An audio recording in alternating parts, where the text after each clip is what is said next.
That's so welcome to the latest supporters update. It is already November 2002, and it feels that we've been doing these now once a quarter for the last 2 years. For those of you who don't know, I'm Debs McCann and I'm Woodcraft Folk's Chief Exec, and tonight I'm joined by Aggie. Aggie, do you want to say hello?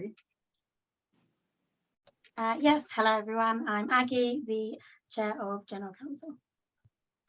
And tonight, to tell you a little bit about background, we started doing the supporters update sessions in the beginning of 2020 as a way to keep members and supporters updated with Woodcraft Folk news, to hopefully enthuse you and encourage you to engage in what's happening across the movement, and also to gather your feedback and suggestions for ideas as we develop Woodcraft Folk. And we're here also to take your questions. So we have a presentation that we have prepared for you tonight with some headlines and some news from across our groups and our centres. But if you have other questions, by all means, ask in the chat or unmute yourself and speak now. But tonight we'll cover a little bit of news from Common Ground. We'll talk about the visa campaign that we launched after Common Ground. As I said, there'll be some news from our centres, and I'm pleased to be that we're being joined by a member, or a couple of members from our centre committees actually. There'll be news about our groups, membership, stuff to do with Woodcraft Folk staff. I'll share some dates of some future events, and then we've got some asks for how you can help some of the projects and activities that we're working on at the moment. We'll end with general questions, but as I said previously, if you have a question, just interrupt us and we'll be happy to respond to your question as we go through.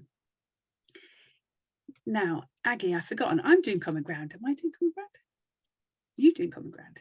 I think I'm doing Common Ground. Yes, so Common Ground was a huge success where we learnt a lot and got back to camping. Where we hosted 2,700 campers for 10 days. There are also some other fun stats here. You can see 2.32 million baked beans, which is always good. But most importantly, we had 10 days of international friendship and cooperation, which is lovely. My personal highlight of the camp was the big centre-wide fashioning of a new world non-formal education session, where all of the different centres, the under 10s, the arts and crafts, conflict and peace, anti-racism, came together and ran a massive big session with, I think, over 100 participants, talking about how we want the future to look and how we can empower our young people to create that new world, fashion our new world. So that was my highlight. If anyone would like to share a highlight, the floor is yours to do so. But we are also recording, so you don't have to. I was just going to say that what worked for us, we had quite a few families who hadn't camped with us before from Leicestershire. And so on the back of that, we're revitalising our district camp. We haven't camped together since 2018. So I've got quite a working group planning the camp who are very enthusiastic. That's wonderful to hear. And you also hosted Fair Play, didn't you? So a children's charity who are new to Woodcraft Folk, who have just opened a new group in Chesterfield. So they've actually opened it. Yeah, after the October half term. So that's really, really positive. You must have inspired them, Kathy. Oh, thank you, Kathy. That's really good. We were talking at the evaluation about how Common Ground really invigorated, I think might be the word, our group. So that is really positive, and it's nice you're camping again as a district or a region. I couldn't quite remember. Unless anyone else would like to share a personal highlight, I will move to the visa campaign. So sadly, as most of you all know, not all of our guests were able to join us due to the UK visa system. Many of the people we applied for were refused entry because they couldn't demonstrate financial independence, despite the fact they had funding from Woodcraft Folk or from IFM or from other organisations even. And they were deemed, mostly because of this funding, to be at risk for not returning home after the event. This is obviously really, really disappointing and upsetting. for us and for them.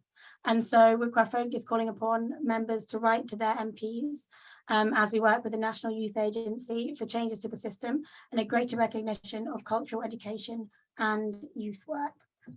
So we're hoping if you guys run group nights, you'll be able to do this with your young people. And I think it's to you, Deb.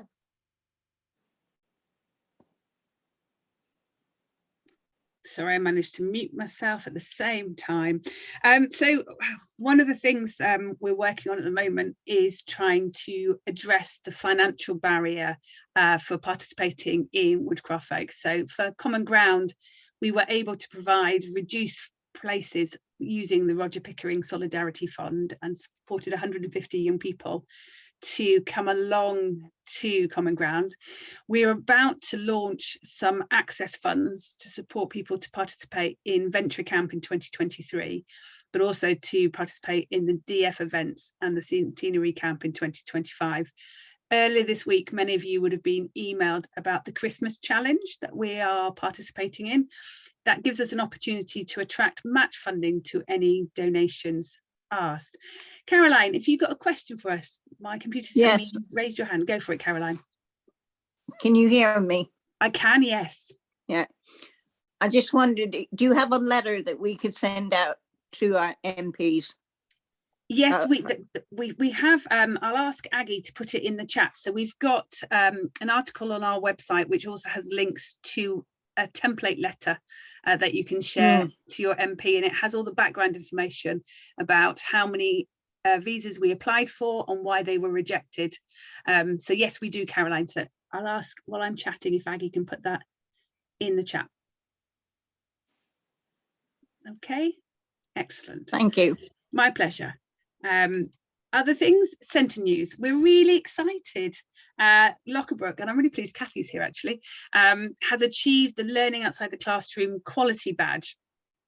This is a form of accreditation that we believe will make Woodcraft Folk centres more attractive to schools and other youth organisations who are looking to engage in outdoor education. And this is a wonderful photograph from a working weekend.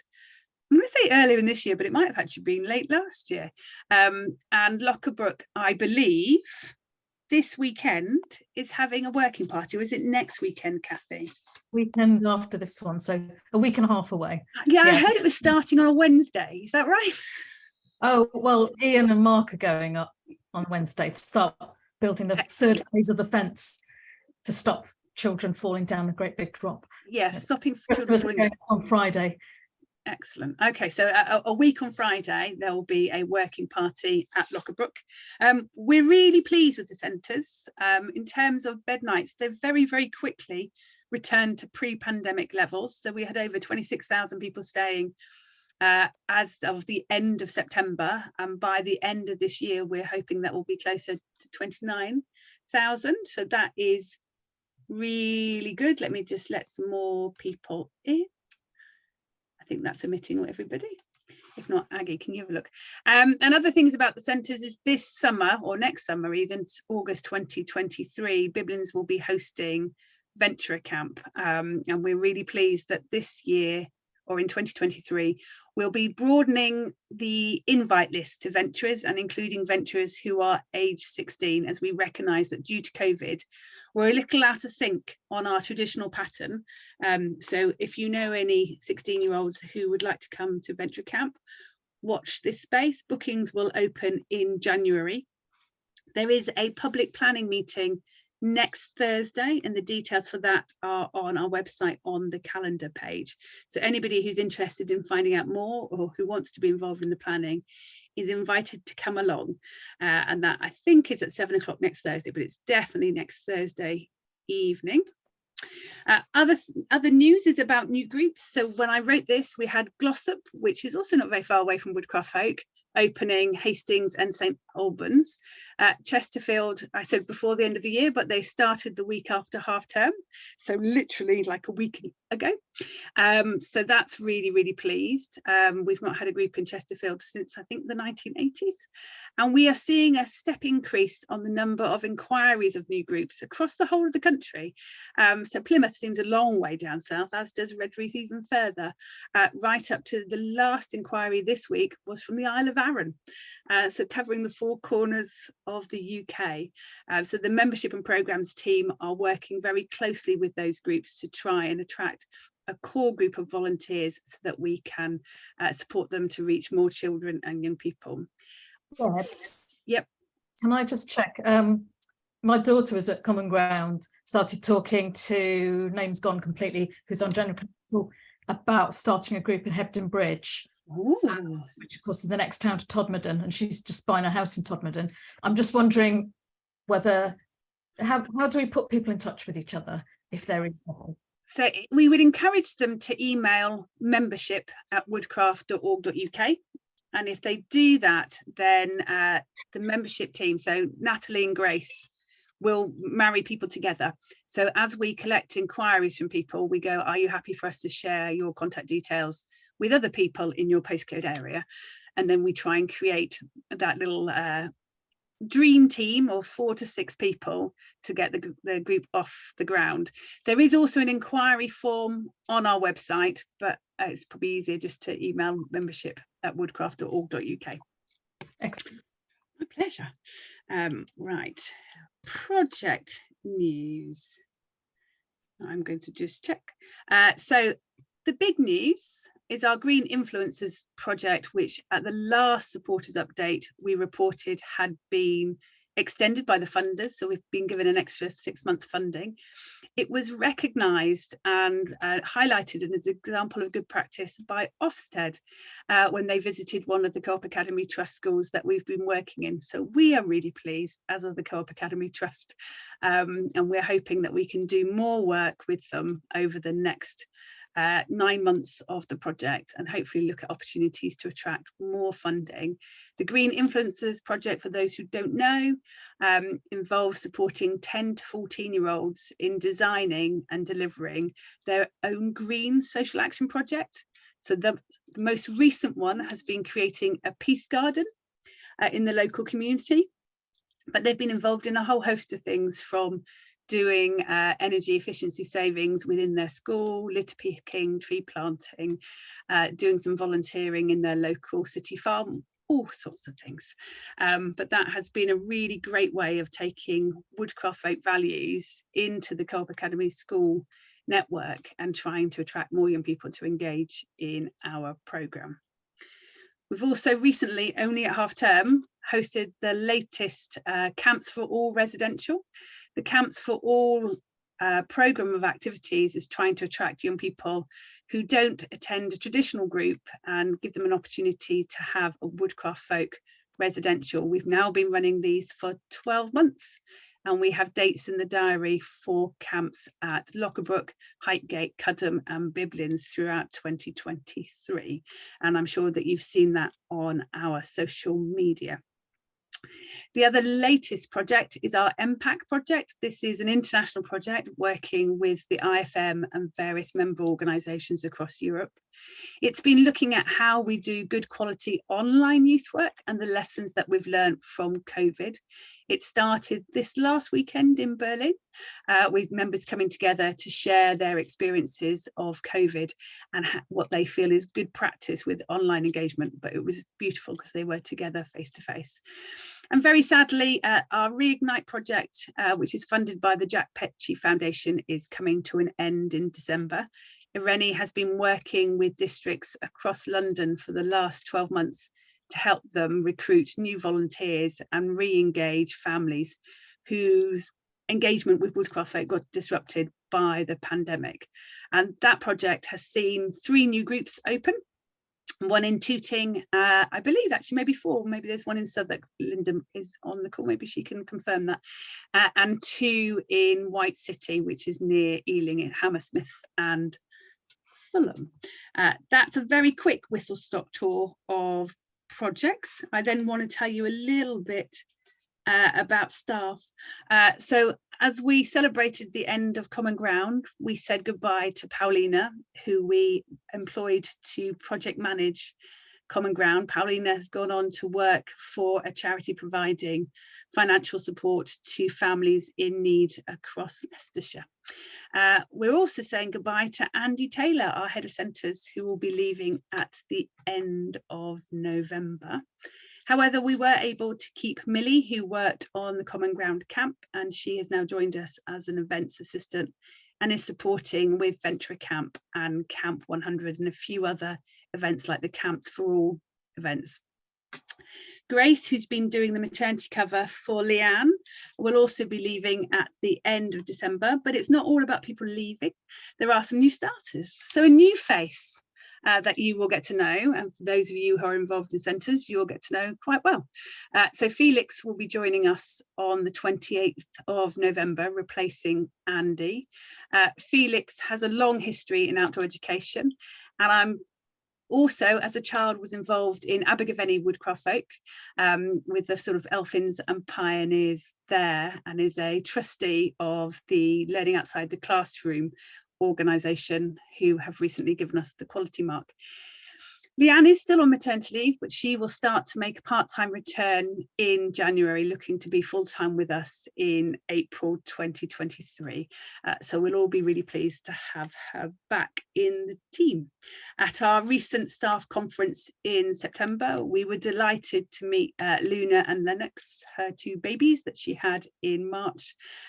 It was beautiful to see the next woodchip group forming at Cudham, but that's our news in terms of staffing. And I think I'm now, or am I doing New to Nature? No, Aggie's doing New to Nature. Yes. Some other news. We have new funding from Groundworks, which means we are delighted to be recruiting a trainee to support with work at Lockbrook. It will be paid the real living wage, which is good, and the closing date is the 11th of November. So please share it as a vacancy if you know anyone who might be interested, preferably in the area. Well, definitely in the area. Also, we have lots of future events coming up, which you can find on the calendar page in our website. There is the next supporters update happening on the evening of the 5th of December, which I think is going to be a special one about our Christmas campaign, which Debs mentioned earlier with the matched funding. There is the South East Regional Gathering on the 18th of March. There is, of course, VCamp on the 5th to the 12th of August next year, which, as Debs mentioned, is open for young, still venturers, but 16-year-olds.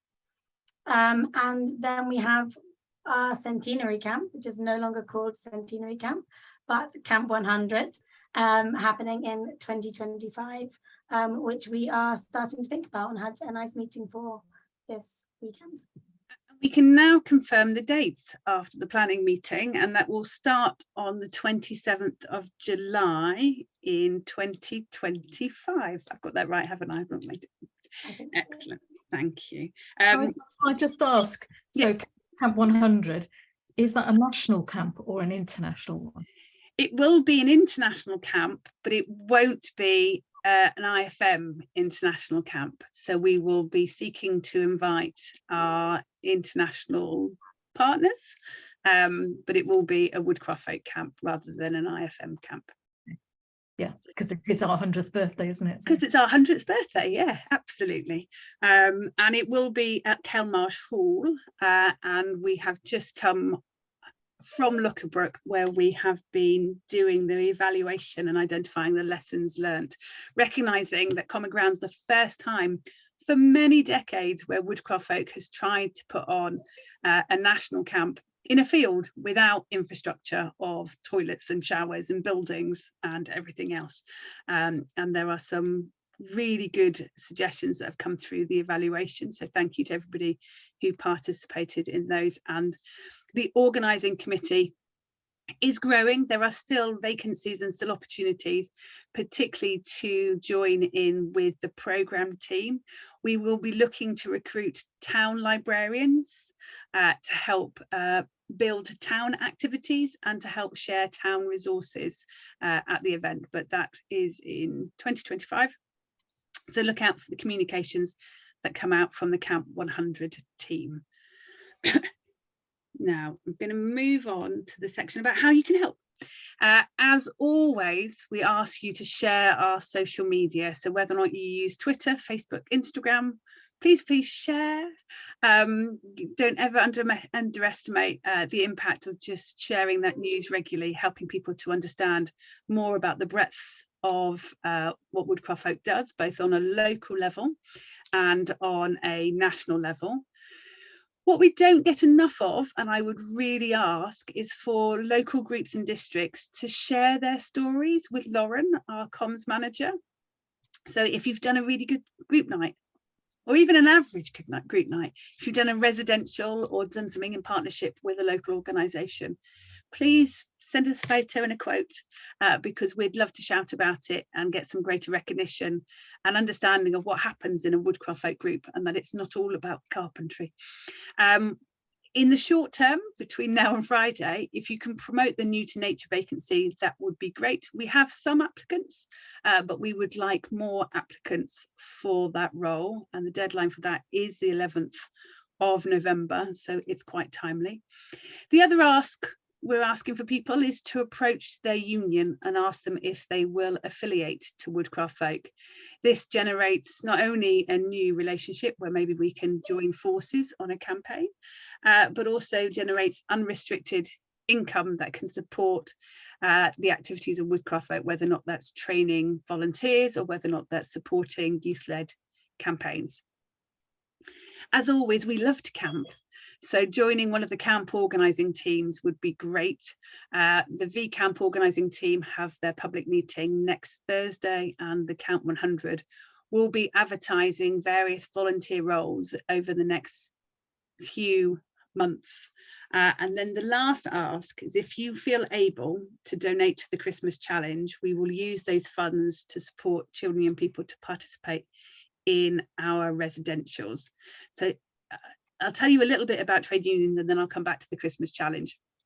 So this year we've had some new trade union affiliations, but we would welcome more. So you can see that we have had Unison and Unite affiliate to us, as well as the Transport Salaried Staff, Communication Workers Union, National Education Union and GMB.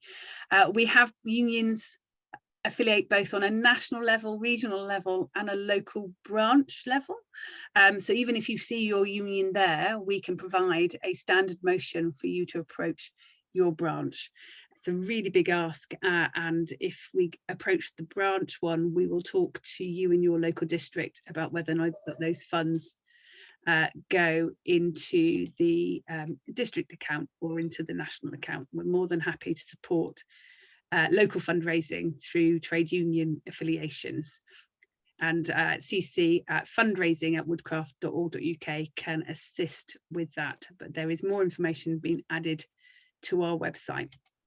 And then the Christmas challenge. So the Christmas challenge, we are hoping to raise up to £20,000 to support residentials across the UK.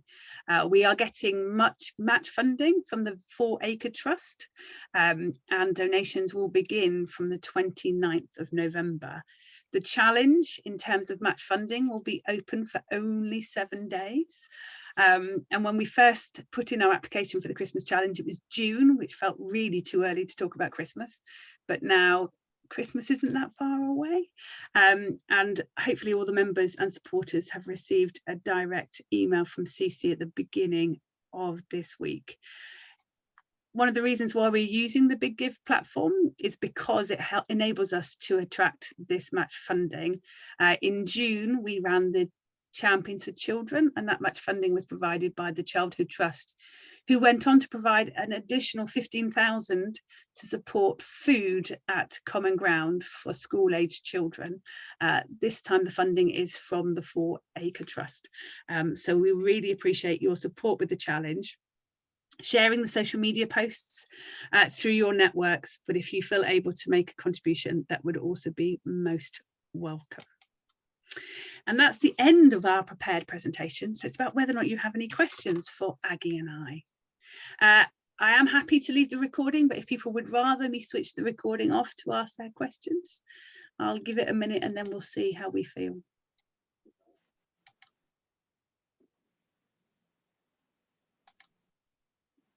There was one highlight that I forgot to say, which was when we had the young people at the Old Change workshop, and they were magnificent, having arguments about climate literacy, and most of them were under 12. So I just think it's something to be celebrated.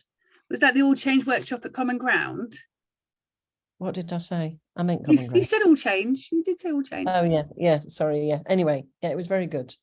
Excellent. So yeah, should go on that list of projects somewhere. It should, most definitely.